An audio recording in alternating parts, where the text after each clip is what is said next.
With our first guest speaker and keynote speaker, Special Agent Tony Molloy of the FBI. I don't have really that much more to go on.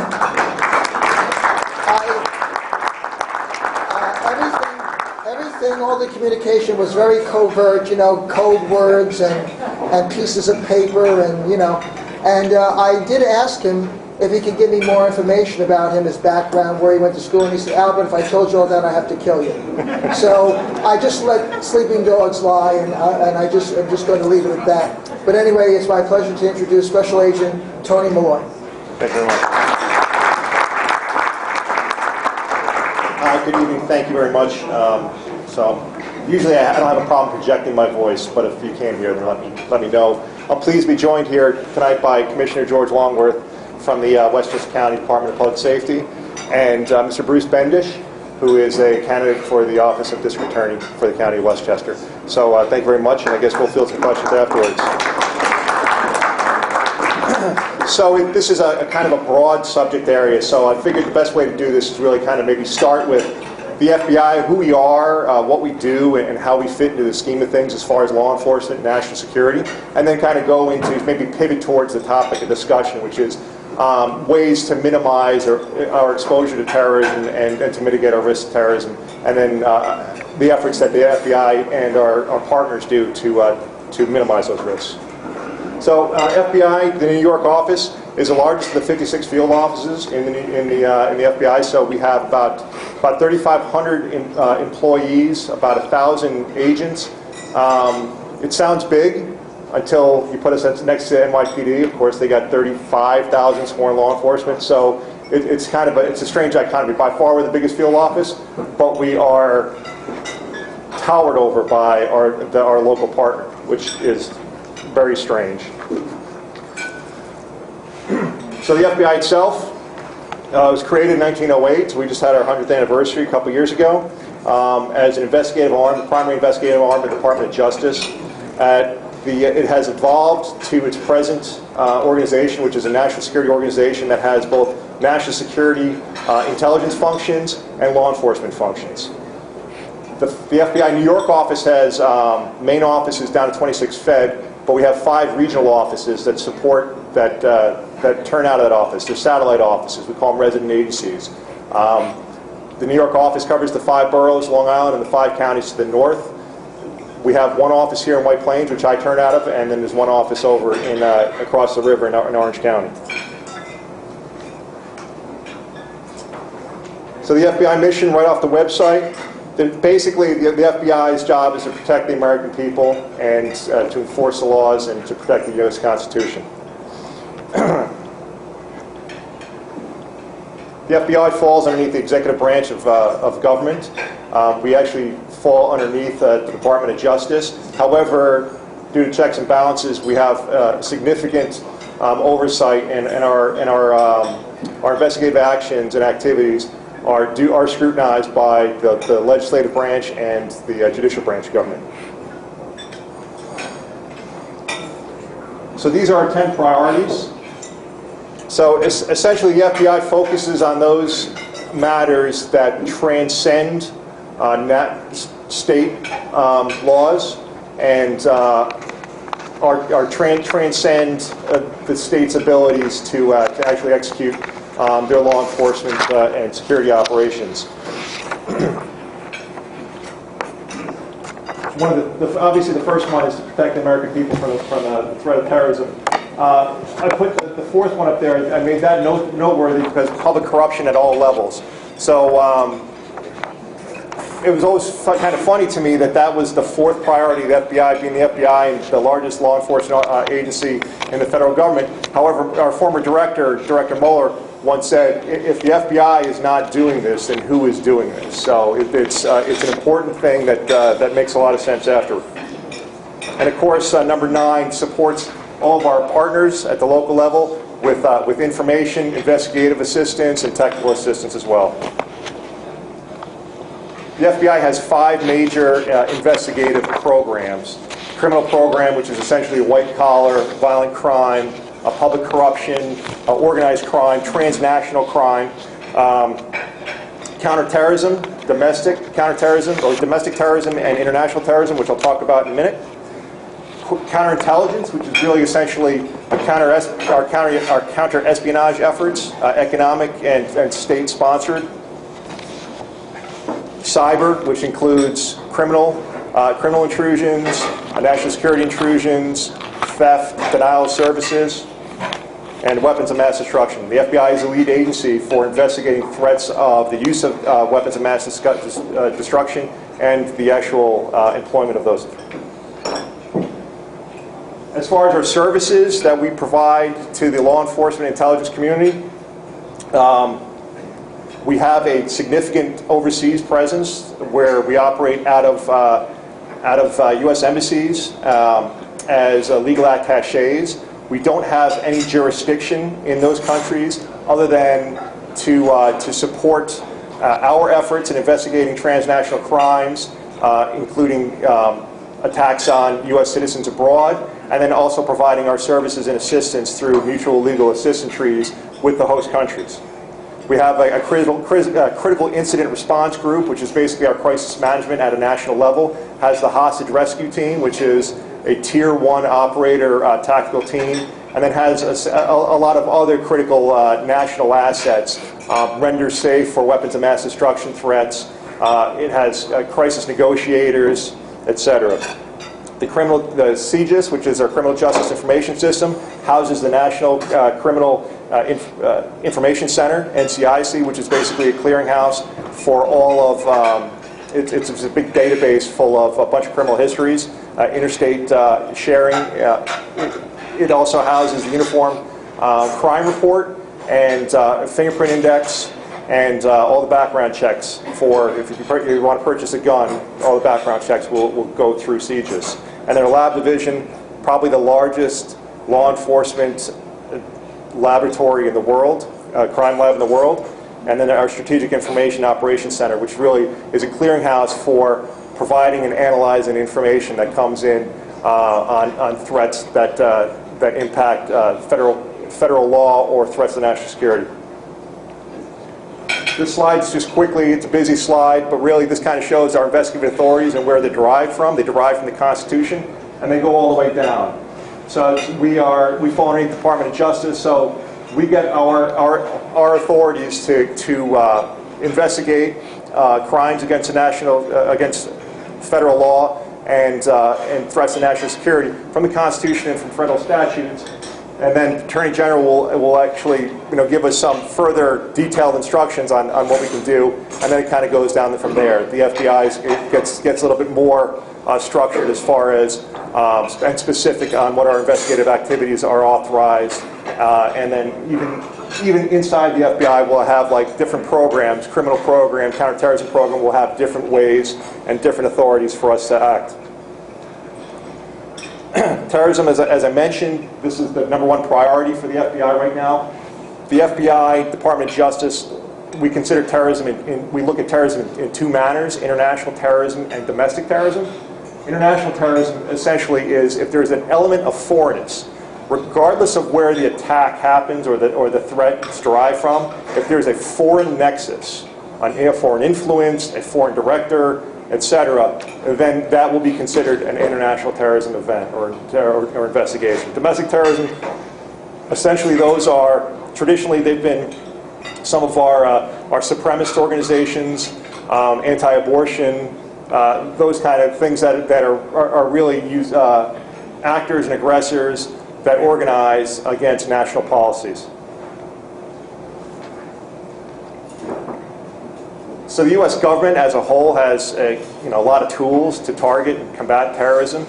The best approach for attacking and combating and countering our terrorist actors is an all-government approach where we employ all of these: diplomacy, sanctions, economic sanctions, sanctions with individuals and entities, covert action, which is some of the things that we can't talk about that our overseas intelligence agencies are doing, both online and on the ground.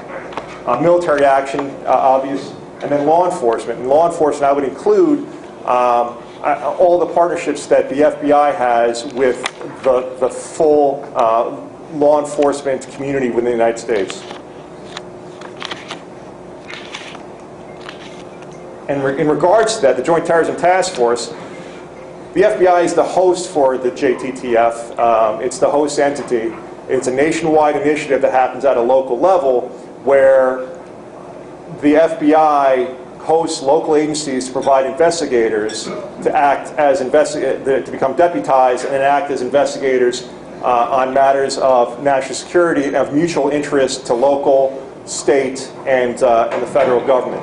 It's a concept that transcends that happens in other programs, criminal program, WMD program, etc. Counterterrorism program is more challenging because we operate in the national security realm. We handle national security information, sensitive collection techniques, etc. So investigators that we receive from other agencies, be it Westchester County Police Department, New York State Police, New York City Police Department, they undergo the same background investigation and they get the same clearances, and then they have the same authorities essentially that an FBI agent has. The FBI New York office has the largest and the oldest JTTF program in the world, or in the United States. And I'll say we work closely with foreign partners, including what we call our Five Eye partners, and that's the Canadians, the Brits, the Australians, New Zealand. And what our foreign partners are actually doing is they're replicating this in their own countries. So that's a little bit about how the FBI operates. Let me kind of pivot towards the discussion and the reason why we're all here tonight. And that's, I think this, the way this is titled, and Albert told me, is like this is going to be like a preventing terrorism against targeting local buildings. And that's a broad subject, and I have some broad material here. So I do want to say I am not an expert in this. You're getting a law enforcement perspective of it. I do have a little bit of a background in this. I've been an agent for 12 years. Prior to that, I did 4 years in a design engineering firm in New York City, and then before that, I was in the Army. So this was actually a great forum in those days because I could sell my services now. Now nobody's buying my services. So the general threats to property out there really, you have your natural hazards, your criminal hazards, and your terrorist hazards, and they all kind of speak for themselves. The terrorism hazards are really the threat is aggressors, which are individuals or organizations with the capacity, the history of violence, and the intention to use violence. So one of the things we can do when we're faced with a threat is we look for ways to mitigate threats. Unfortunately, in the world that you all operate, that usually means money. So we had to mitigate threats. You have to do a risk assessment and a cost-benefit analysis. And I have a chart up here where there's a model. FEMA has a model that they've used and they've endorsed in the past. All right.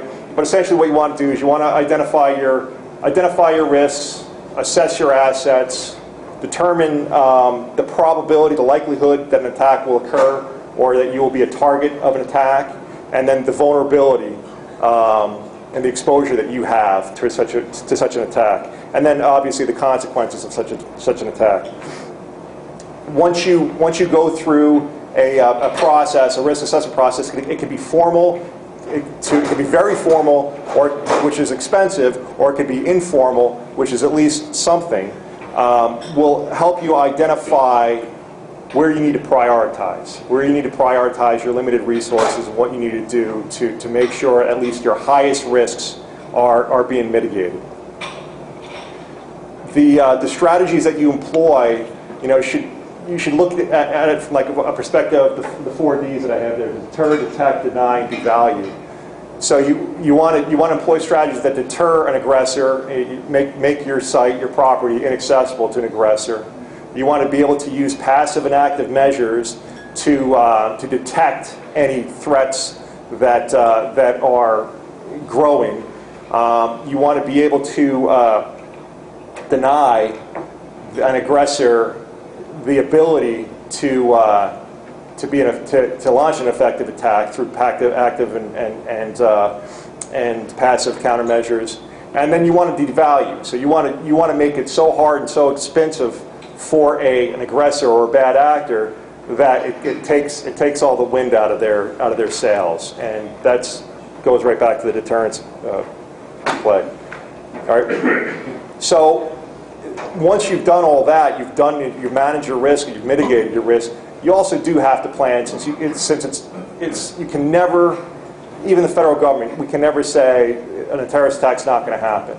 So you have to at least plan for it. You have to have a plan for it. So you have to have a post-incident plan, which is a response plan and a recovery plan. And we'll talk about that in a second as well. And of course, I throw up the slide there. You have to educate. You have to educate your workforce. You have to educate your tenants. You have to educate your employees, your leadership. You have to have people who know what their roles and responsibilities are. You have to train and rehearse, and then you have to improve. So a comprehensive risk assessment, which we talked about in the past, which is where you identify what your threats are and then you identify what your assets are, that will encompass a facility's core functions, its core processes, and its infrastructures. By core functions, I mean, what's the primary purpose of the property or the facility? What are the critical activities that happen? Who are the tenants?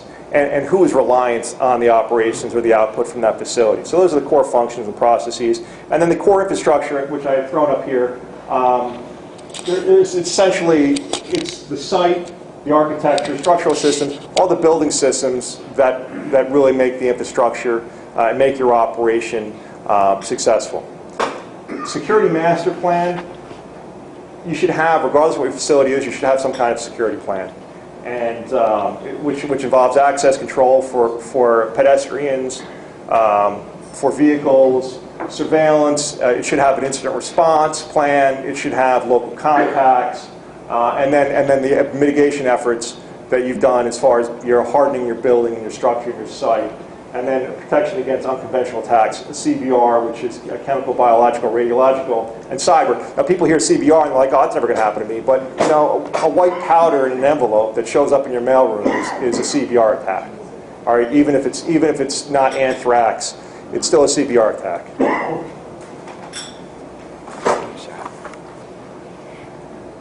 So we talked about the risk management. This is the risk assessment kind of process. This is the process that FEMA has endorsed, and it's a very generic process. It starts with step one in the bottom left-hand corner. You identify your threat and you quantify your threat. The top step is step two. The next step is valuing your assets, and that allows you now to marry up, start at least the cost-benefit, start doing the cost-benefit analysis. And then you do your vulnerability assessment, which is the third step, where you take each of the assets and a really in-depth risk assessment will include all those building infrastructures, the critical infrastructures and core competencies you're building.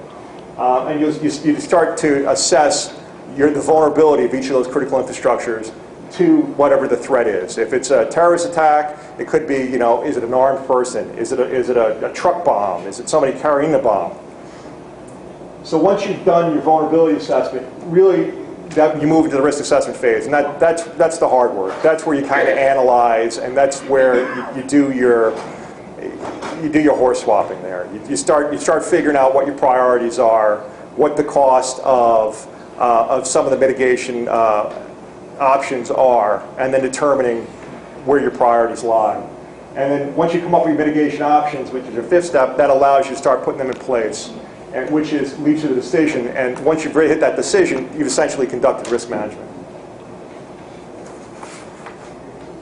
So risk management, though, is only half the story, because on this slide you'll see it's the top piece where you assess, you've implemented, prepared. But this talks about what happens if your best efforts still result in an incident, which it's always possible. I mean, the whole idea is to prevent an incident, to deter an incident. But if an incident is conducted, it's to minimize that incident on your tenants, on your operations, and on your facility.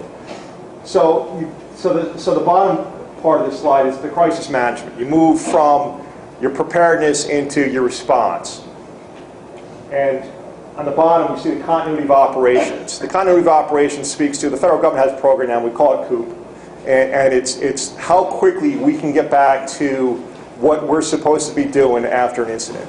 The FBI did not do a great job on 9/11 because our main building was down 26 Fed. If you recall, everything south of Canal Street, actually in the beginning, everything south of 14th Street was denied.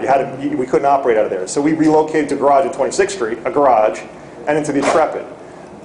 I'd like to say that we learned from that, but Hurricane Sandy came along and we did the same thing. So what the FBI is doing right now, we're actually moving our site from White Plains to Rye, and that's why I'm kind of involved in this too, to create a continuity of operations, create a place where we can pick up, if we lose our main office, pick up those activities out of another site. All right, and then the recovery. And then the recovery is actually getting back to full operations, but also doing a lessons learned, doing an inventory of what you've learned, and then incorporating that into the stop, and it's a circle. And then you go back into the assessment process again. Throw this slide up here because I can. I mean, as a law enforcement officer, this is great. This is an opportunity for me to talk to the public and say, hey, what can you do for me? All right. So, in regards to that, reporting suspicious incidents and activities is really important for us. Security awareness is vital to our national interests. It's vital to our communities at the lowest level.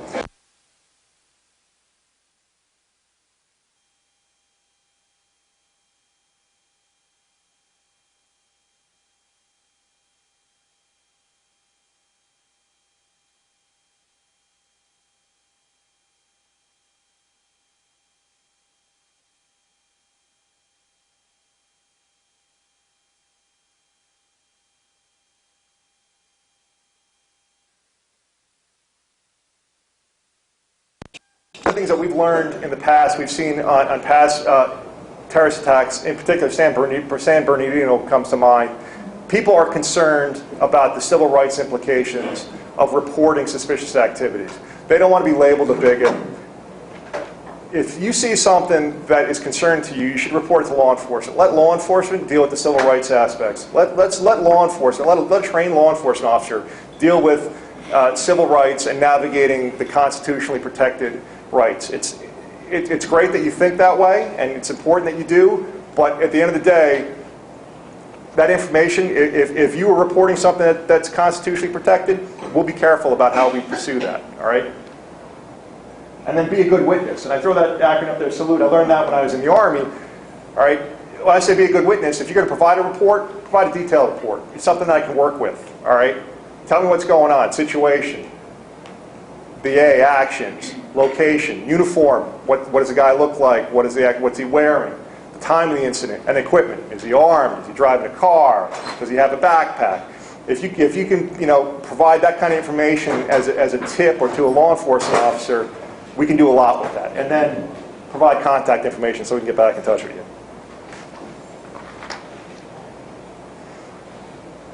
Just want to put this up there too. There are a lot of the federal government has a lot of public-private initiatives. In particular, I just want to talk about the FBI's public-private initiatives, and one of them is InfraGard. It actually started in a field office in the late 90s to counter a cyber threat. InfraGard is a public-private initiative. It's a forum hosted by the FBI that invites members of the 16 critical infrastructures, and you can go onto the InfraGard site, and allows us to provide information, share best practices, and share resources across this forum. It's been very successful. It was successful in Indianapolis where it started, and then was launched nationwide out of that. It fosters collaboration, and it creates a great liaison relationship. So the first time you're not seeing the FBI is when something happens. You have those personal relationships already. And then we have tripwire initiatives. And in fact, I think Albert passed out an Operation Safeguard, which is a tripwire initiative that happened at the state level. Tripwire initiatives are important, all right? They really are, they're outreach to private sector entities and organizations, usually in areas that can be dual used by bad actors. One of the ones I could talk about after 9/11, it was we went to flight schools that were that we're providing flight. And our tripwire to them is just go there and introduce ourselves and say, hey, listen, if you ever see anything that doesn't feel right to you, give us a call. We don't want to make snitches of everybody. We don't want this to become, East Germany.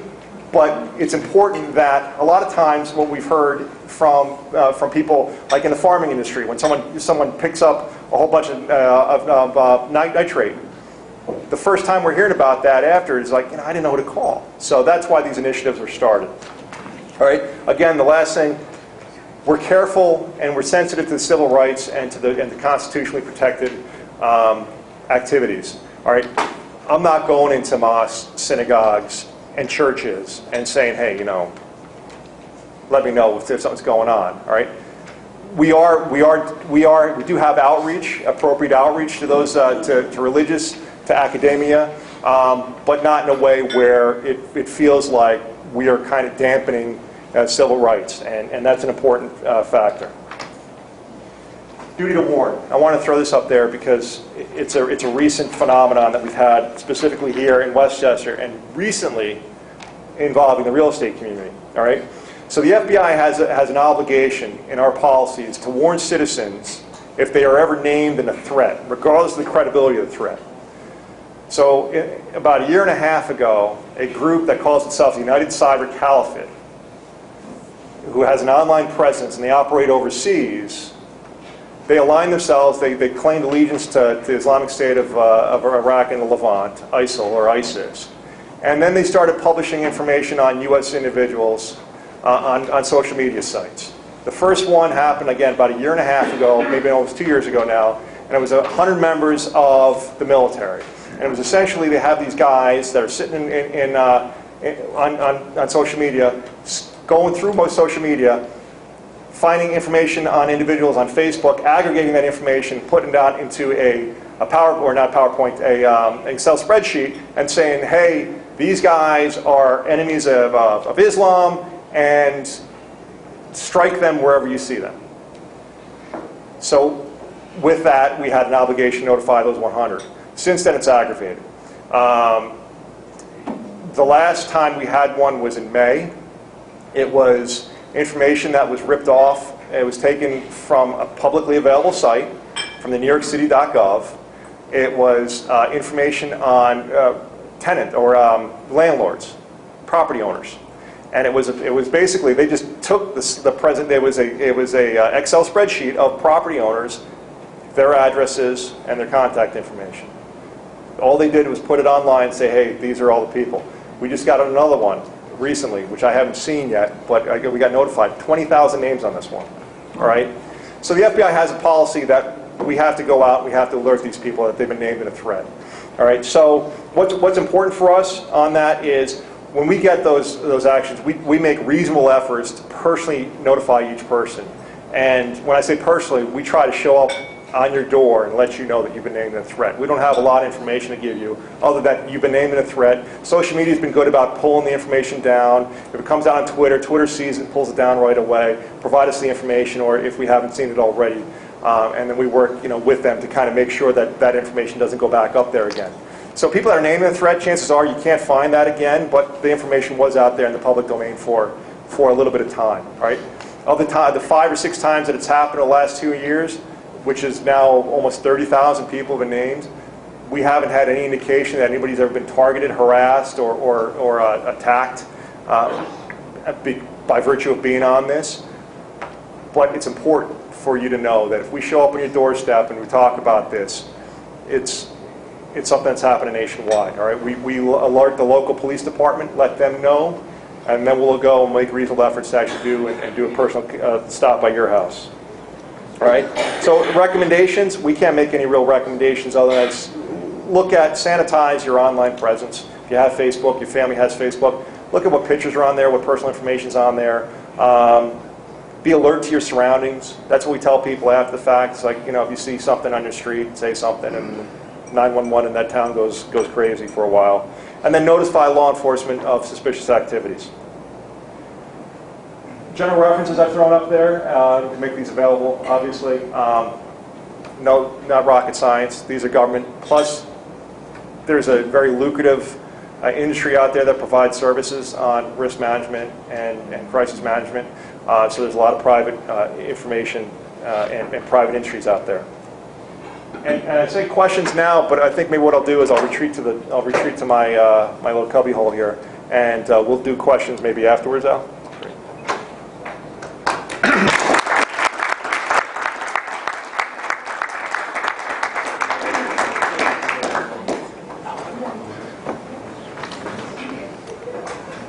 Thank you, Tony. A non sequitur, because I forgot to make this announcement before, then we'll get back on point. We have a golden drum for a raffle at the end of the meeting. Now, we wait until everybody has returned their name tag to the drum, and I think the drum is right back there at the back of the room there. So before you leave, please put your name tag in the drum, and then we will announce the winner of the drawing. It's a $100 gift certificate, just as a small token of our appreciation for coming out tonight to our meeting. We started this a couple of months ago, and Ken Nilsson of our AOAC won, and also John Santa Croce of PPI Systems out of Yonkers won. They were the winners of the first two. So don't forget to return your name badges to the drum in the back. Some of the things that, some of the handouts that were out front, and they're up here, and also probably you picked up some at the tables. Just as a 30-second follow-up to what Agent Molloy said, the head of the FBI has been in the newspapers of late, basically doing what the FBI does in terms of watching and warning the citizenry. There were two interesting articles, one of which I photocopied, where I think it was just 2 or 3 weeks ago, where he said because of what's going on overseas with the war against ISIS in Syria and other places, that he forewarned a terrorist diaspora overseas, in Europe and the United States, whatever. So, it's all the more important that we be vigilant and just to do our part. It reminds me of the old civil defense, although that was in a nuclear context back in the 50s and 60s. But in a very real sense, we're all part of the core of citizenry, civil defense for the anti-terrorism and anti-theft and cyber theft and other means of attacking our security. Also, Tony mentioned this handout, which is really, I would post this in every common area, maybe in an apartment building, or give this to your service employees, post this in prominent areas. This is a very useful, concise information bulletin on, it sounds cliche-ish, but, along the theme of if you see something, say something. It has phone numbers, it has bullet points of what to look for. Very, very useful and handy guide along those lines. That's from the New York State Office of Homeland Security. Now bringing it down a notch to the county level, although Tony did address that in part in his presentation, it is my pleasure to have the Commissioner of the Westchester County Police and the Department of Public Safety with us tonight as part of the county executive's efforts to secure and protect the people of Westchester County. By the way, George Oros, who's the county executive's, Rob Astrino's chief of staff, and Kevin Plunkett did intend to be here, but unfortunately they did send in their regrets that they could not make it. So allow me to introduce Mr. George Longworth, the Commissioner of the Westchester County Police and Department of Public Safety. Before you applaud, just like Agent Molloy, I did ask George, do you want to give me any more information about where you grew up, your background, whatever? And, you know, he said the same thing as Agent Molloy. If he told me that, he'd have to do away with me or something. But anyway, but it's my pleasure to introduce George Longworth, Commissioner of Public Safety in Westchester County Police. Good evening. Close podiums aren't built for my height, so if you can't hear me, please sing out. I'll try to lean down a little bit. It's my pleasure to be with you tonight and to bring best wishes from County Executive Rob Astorino and Deputy County Executive Kevin Plunkett. Kevin was planning on being with us this evening, but he was detained and will not be able to make it. He asked that on his behalf and the County Executive's behalf, to thank all of you for your contributions that you make to Westchester. The work you do helps Westchester's economy be vibrant and ensures that our communities remain such, and keeps it a great place to live and work. Does everybody hear me okay? Yes, sir. Okay. A few days ago, our county and our nation marked the 15th anniversary of the September 11th terrorist attacks. None of us will ever forget the thousands of Americans who lost their lives on that terrible day and in the years since. 9/11 wounded us deeply and shattered our sense of security, but it strengthened our resolve to defend our way of life and confront those who would do us harm. The events of 9/11 also had a profound effect and impact on policing here in Westchester, and I would like to talk about that for just a few minutes. I know that many of you have lived in Westchester or owned or managed residential or commercial properties here for decades. Your familiarity with Westchester County Department of Public Safety is probably rooted in seeing our officers on patrol on the county's highways and parkways, county parks and properties. It is our uniformed patrol force that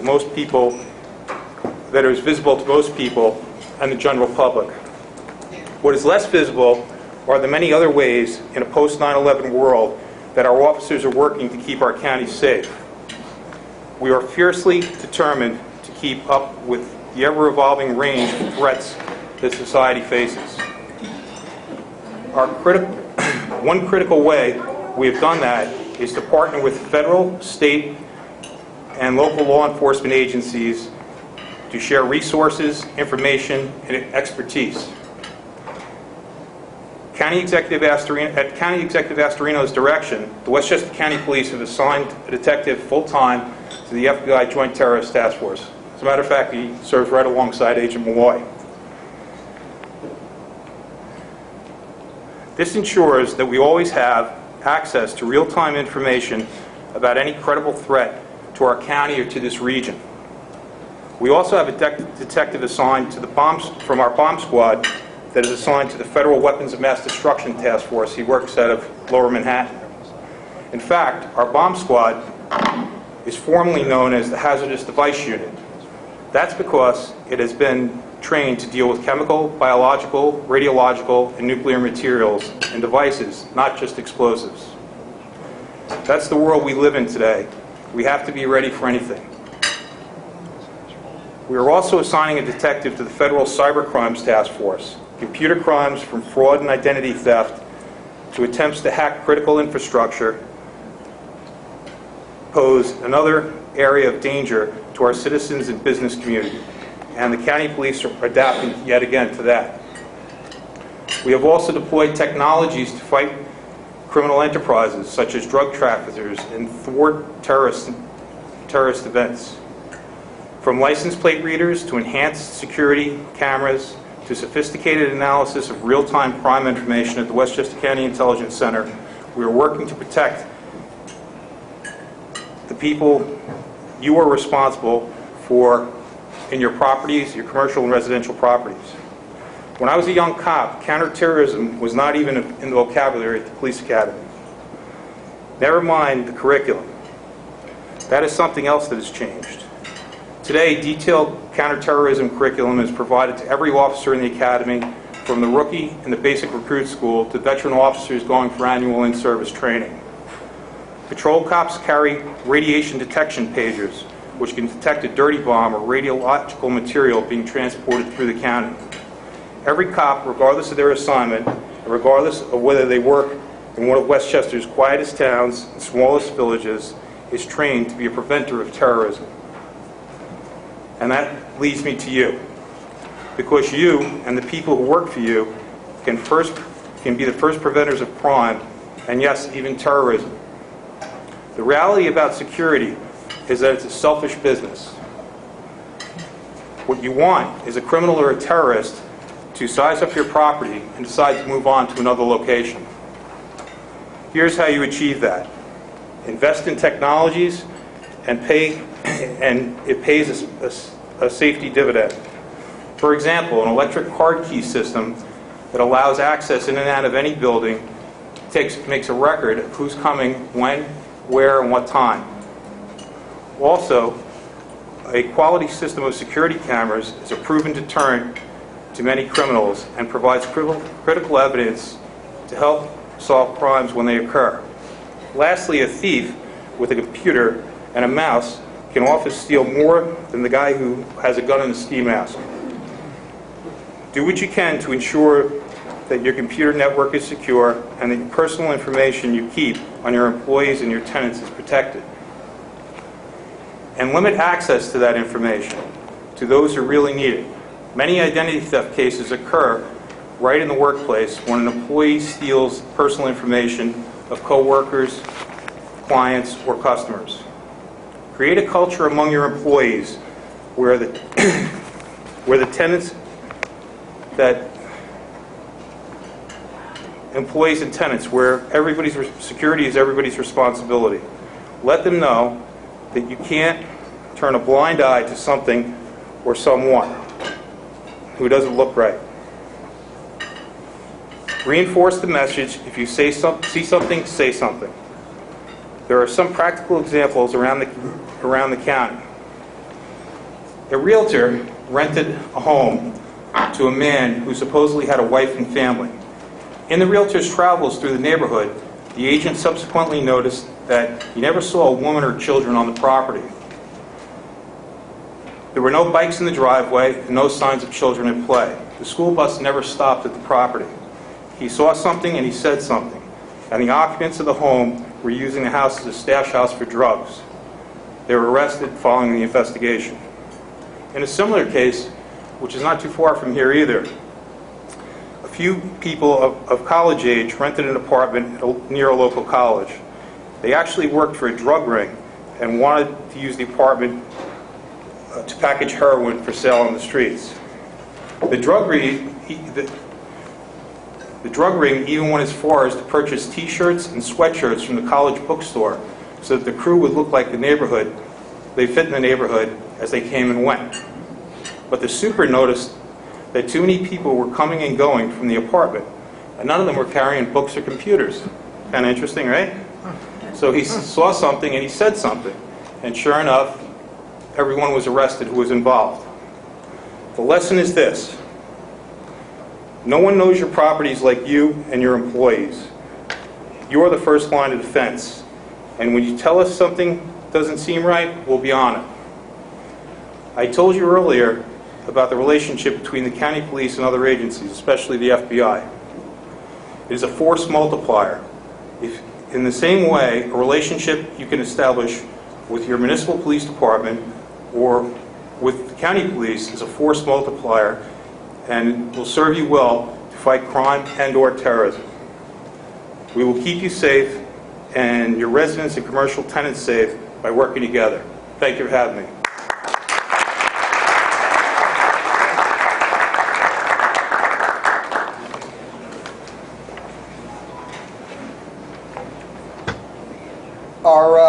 Our last speaker for the evening is the Republican candidate for district attorney. Before I call him up to the podium, in the interest of fairness and equal opportunity, I did, of course, invite the Democratic candidate, Mr. Scarpino, Judge Scarpino, and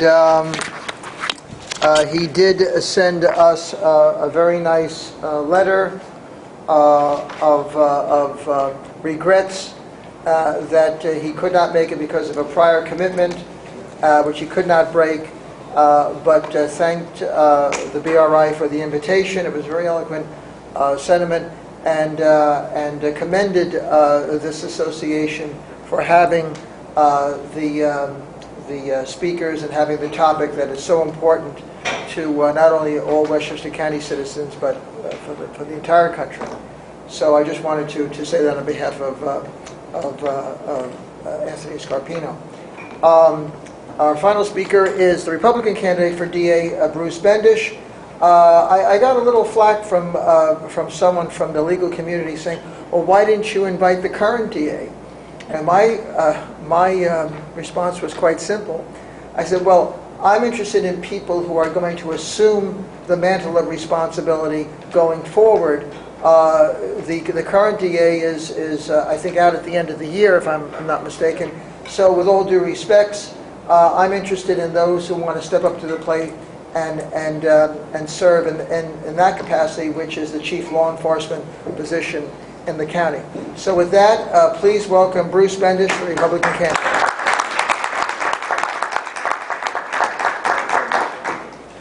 Thank you, Albert.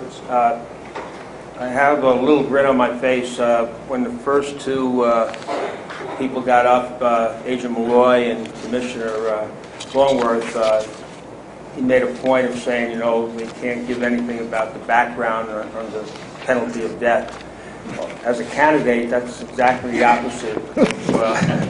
I want to tell you everything about my background so that you have an idea of where I stand and what I hope to accomplish.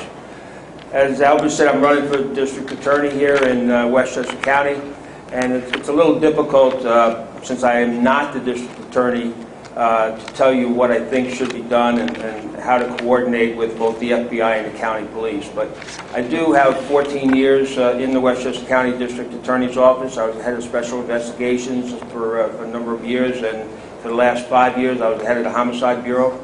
I've been in private practice, so for the last 25 years I've tried cases, and I have a little bit of different experience than the two previous speakers because I've been on both sides. I've been a prosecutor, as I said, for 14 years, but I've also been a defense attorney and been involved in criminal law. So I have some little different perspective, but the important thing, as the district attorney, we are the chief prosecutor in the county.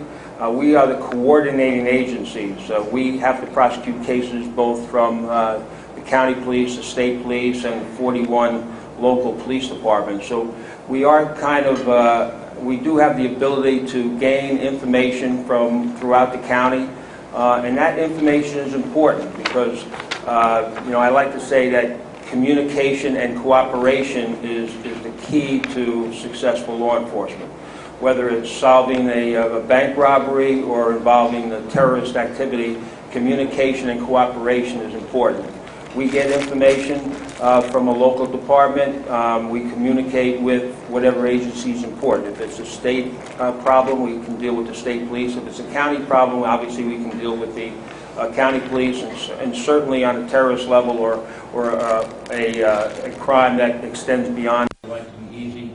There's really no democratic way of enforcing the law. There's no Republican way of enforcing the law. It's just a fair way. And we believe that if you're fair, then good things will happen. There's less likely that an innocent person will be convicted, and it's very likely that a guilty man will be convicted. So we try to be fair, whether it's a case in a local jurisdiction or certainly a felony case in White Plains and County Court. The important thing is to be fair. But as I said, communication and cooperation is important. A lot of times the district attorney has the ability in planning and preparing cases. They have the ability to make plea bargains.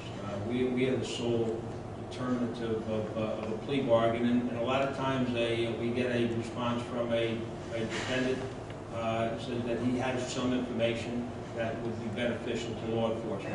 It's our obligation, one, to see if we can get that information in a fair way.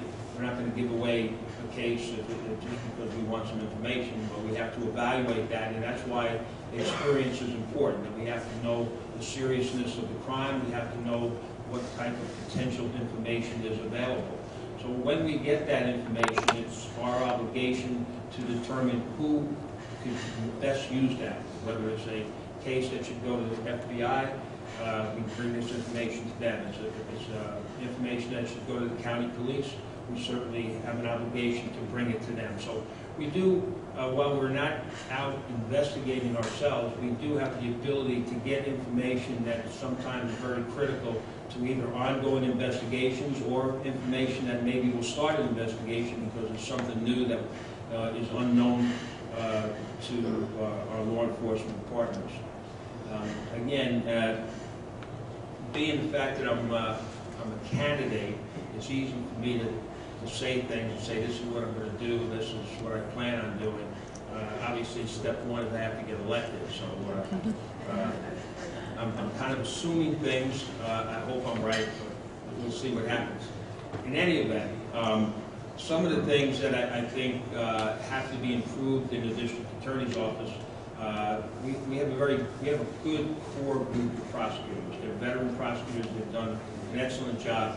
But as in anything, when you bring a new person in, a person has a different perspective, and certain things have to be improved.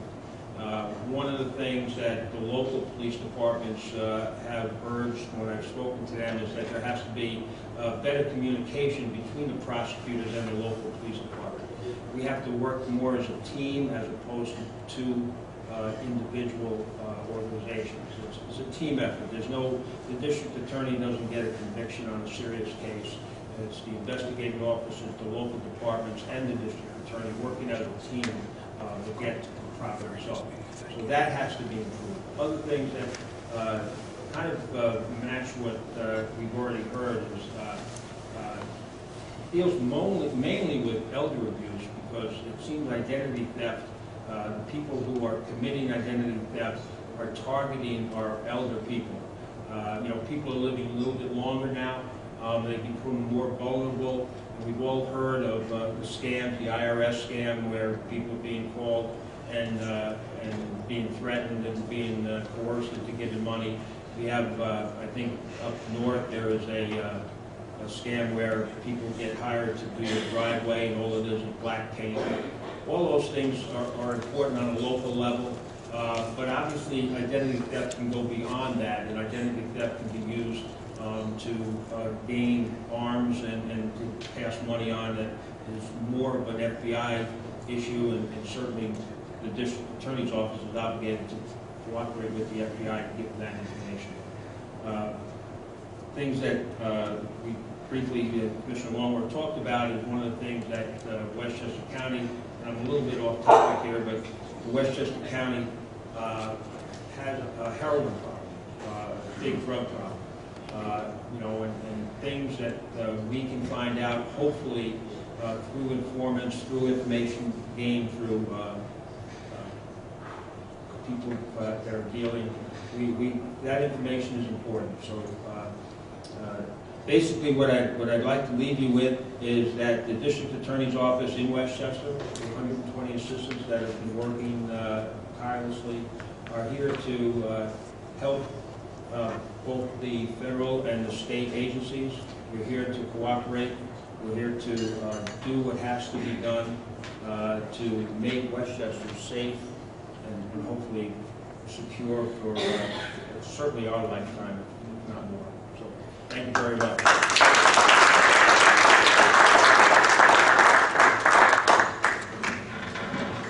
Now we have time for some questions, and we have mics at the table, so we don't have to keep on calling people up to the podium. Any questions for our panelists? Caesar, by the way, just stand and identify yourself if you want to. I'm sure the FBI has a file on you anyway, Caesar. Cesare. Caesar Manfredi from Irvington on the Hudson. You mentioned 41 police departments, and we have our local police department. Is there any, for the county, any outreach to those local police departments on, I guess, a more likely incident, hopefully, active shooter? I mean, the local guys, you reach out, having to respond, and having been involved in some emergency responses in the past, the classic question of who's in charge. I'm sure you guys work that out. I hope you can reassure me that you can work that out. Does it work? There's a power button on the side, I'm sorry. Given the Okay, alphabet if I soup, can. given the alphabet soup of agencies, DEA, FBI. Right. As you might imagine, it's a complex question because the way we police Westchester is very unique. You won't find this anywhere else in the world where you have so many different agencies in one geographical area, and there's a whole bunch of reasons why it exists. But having said that, I can tell you that if we start at the federal level, Westchester County Police has full-time personnel assigned to the DEA task force, the DEA Diversion Narcotics Task Force, the IRS Money Laundering Task Force, the FBI Joint Terrorist Task Force, the FBI Organized Crime Control Task Force, the FBI Violent Criminal Apprehension Task Force. So we're nexused extremely well. These guys are full-time dedicated to each of these task forces. We're plugged into every aspect of the federal government. I've neglected one. We also have a detective assigned to the U.S. Marshals Task Force. It's like when someone who's wanted on a warrant that's issued by a Westchester County court and they're found in Georgia. This guy can get on a plane, he's cross-deputized, as Agent Molloy said, as a federal agent, and he can go down there and work with the federal assets to apprehend the person we're looking for. So on a federal level, we're very well networked. As we start to break it down to a state level, we are in a group called Counterterrorism Group, where we meet monthly with all the police chiefs in Westchester County.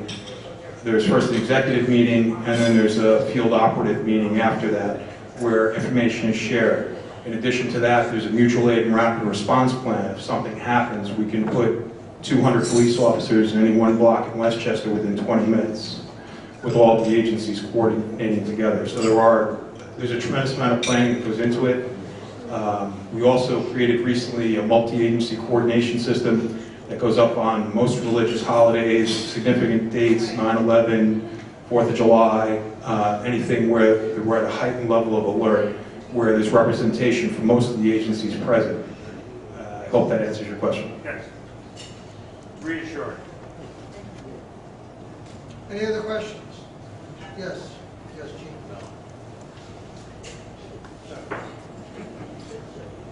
When you read the newspaper, and you look at who the terrorists are, most of the time they're young people, young kids. What are you doing, the three of you, to reach out to young people and try to convince them this is not the path that they should take?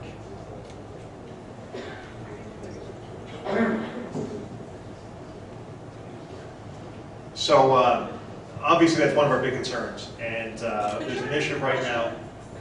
Repeat the question. Repeat the question. Well, yeah, he heard you, so. Okay. If you wouldn't mind, Tony. All right, so the question is, terrorism right now, if you look at all the acts, specifically the acts that occurred in the U.S., as of late, most of the bad actors have been young people. So the question was, what efforts are being made at a federal, state, and a local level to counter those efforts? And it's true, one of our big concerns is the homegrown violent extremist. And a homegrown violent extremist is an individual, our nightmare scenario is somebody who's radicalized online, and it's not hard for terrorists to do that. In fact, they're getting very sophisticated at it because it's a cheap way to broadly get their message out and to identify individuals and to pick off individuals that are vulnerable to those kind of to their seducing. And it's what it is. It's a seduction. So we get these homegrown violent extremists. So there is the law enforcement solution, which is we open up an investigation, we learn about them through our active, proactive, and measures, sometimes through undercover operations, platforms, etc. We identify who these individuals are, and then we conduct an investigation on them.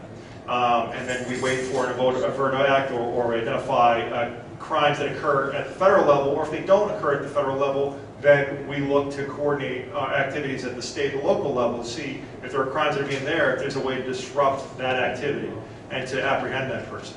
That's the law enforcement solution. There's another solution right now that's being promoted, and it's an FBI initiative called the Countering Violent Extremists, which is a CVE program.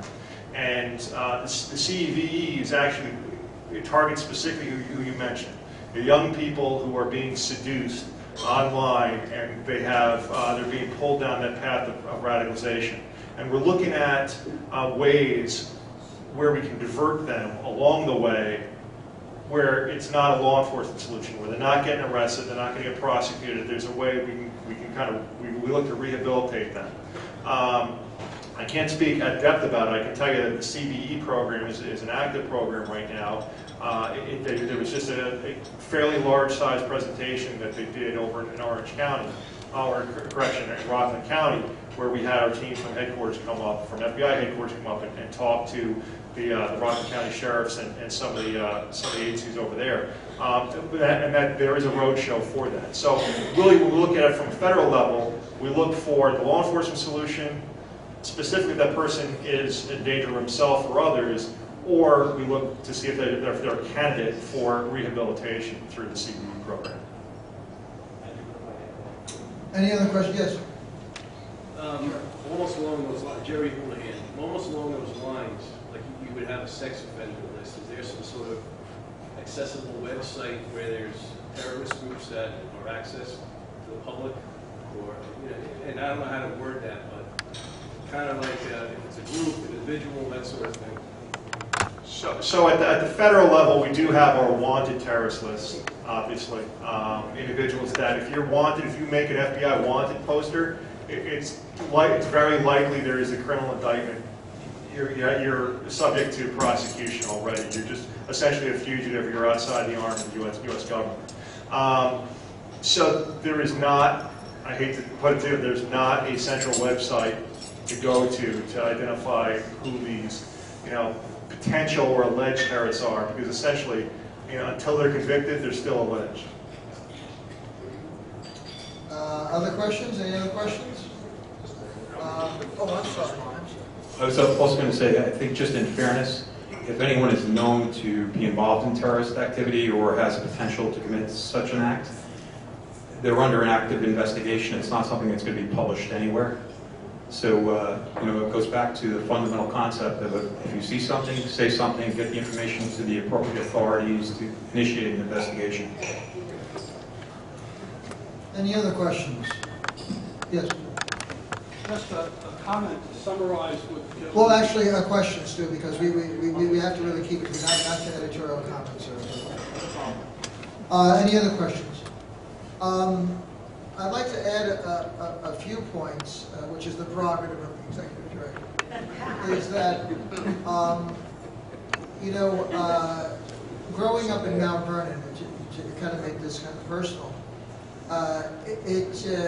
even during World War II, I didn't grow up in World War II in Mount Vernon, but my mother did, and a lot of the family did.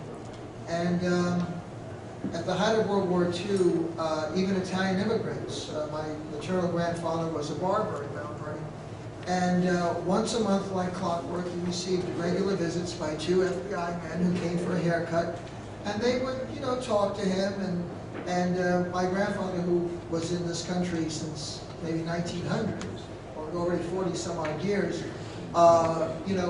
knew who they were, and it was a respectful kind of relationship there, because my grandfather knew, at least according to my mother, this is her story, my grandfather knew who they were, respected them, and he would try his best to sing Yankee Doodle Dandy when the G-men were in the barber shop. But it kind of shows you, even back then when there were identifiable, there were saboteurs in New York City, there were saboteurs throughout the United States, Germany, Japan. I don't think the Italians got that far, but anyway. But seriously, it's just amazing how an agency like the FBI, even back in the day when I guess they didn't even have computers, a nationwide system of alertness and surveillance and investigation, whatever. And now it's the complexity of it all is 100 times, 1,000 times more difficult. So I have to say, I'm just amazed at what is done by not only on the federal level of the FBI, but certainly on the county level and all these agencies.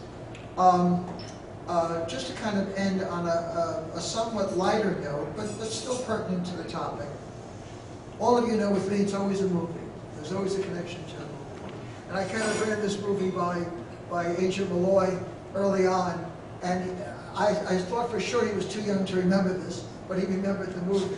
But if you want to see a classic FBI film, and I mean a classic, no nonsense, almost semi-documentary, you know, none of the razzle-dazzle, whatever. You have to see, for those of you who want to take this down, I'll be quizzing you about this next month. You have to see The House on 92nd Street.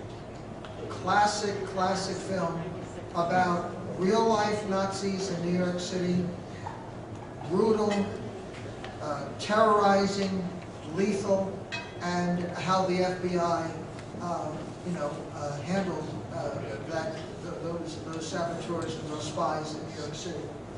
If you want to see, in deference to our DA candidate, if you want to see a fascinating film about the pressures on a district attorney and the pressures to do the political thing as opposed to the right thing and the fair thing, as Bruce said, you have to see a fascinating film called Boomerang, not the Eddie Murphy movie.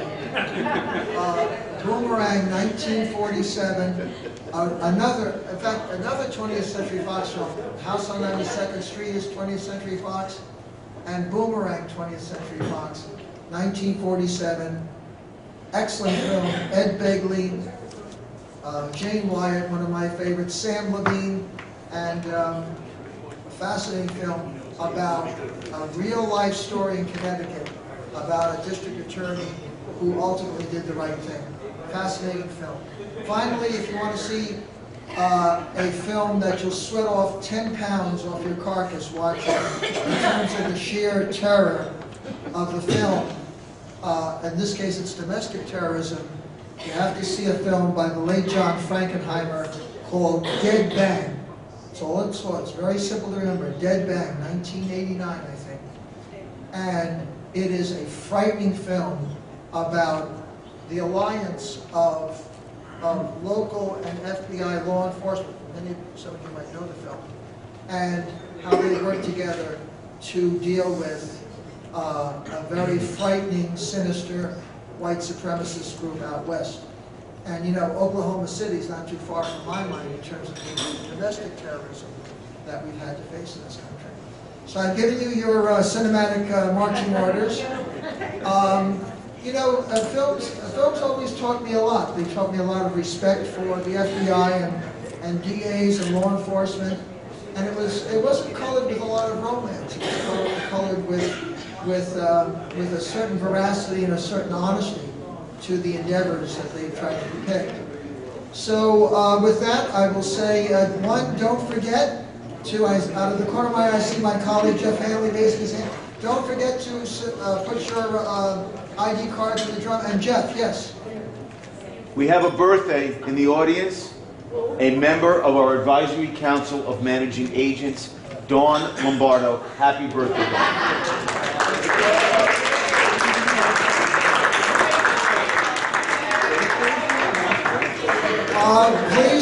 Please don't forget that next month, October 13th, is our trade showcase here at the Crown Plaza, and the information is up here at the table. The information is back there, and don't forget to put your ID labels in the drum for our drawing. I'll let you know who won next month. Thank you very much. Safe home, everybody, and thank our panel again. Thank you very much.